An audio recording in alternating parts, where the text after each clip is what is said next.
Xabi Alonso announced his desire to stay at Bayer Leverkusen beyond the current season. The Spanish head coach killed off the interest from Liverpool and Bayern Munich, who can't afford to wait for him for one more year. So if anything, this means good news for another former club of the Spaniard, Real Madrid. According to multiple reports, for example from the likes of Relevo, Florentino Perez fancies Alonso and the interest is mutual. The coaching seat in Madrid is occupied by Carlo Ancelotti. That's why the club president believes Alonso perfectly fits his plans for the future and is delighted with his decision to continue in Germany for one more year. You all know that if Florentino Perez really wants something, he gets it, unless it's a Super League.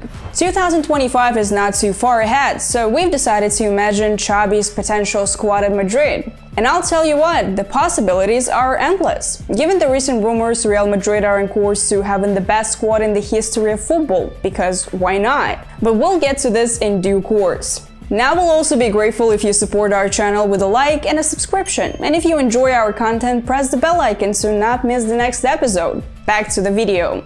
The first step is to define a formation. Xabi Alonso really likes his 3-4-2-1, although he doesn't really fuss over a formation that much. Anyway, the unusual setup allows Bayer to be flexible in possession, with the use of space. It often seems like Bayer play with 12 men. Take a look at their average possession in this season's Europa League and see how close the players are to each other. Also note the advanced position of fullbacks. It might seem like Alonso's blueprint just won't suit Madrid's personnel, but that's not the case. So finally, let's name Xabi's potential Real Madrid 11 when he likely takes over in 2025.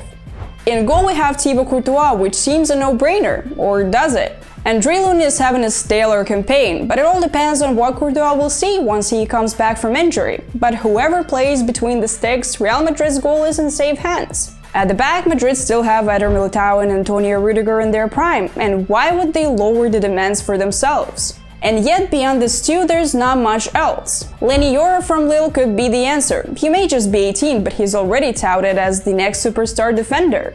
He still hasn't made a decision on his future, but honestly, what's there to decide? Surely he won't go to PSG. Yoro could be Varane 2.0, a young defender from France establishing himself at the biggest football club in the world. The original Varane did pretty well for the club. In midfield, Xabi Alonso heavily relies on speedy wingbacks with an eye for goal, and it's one position where Madrid have a lack of options. Bayer's right back Frimpong has as many goals this season as Dani Carvajal in his career, so it's obvious the Spaniard will not be in the squad, and anyway, he's already 32.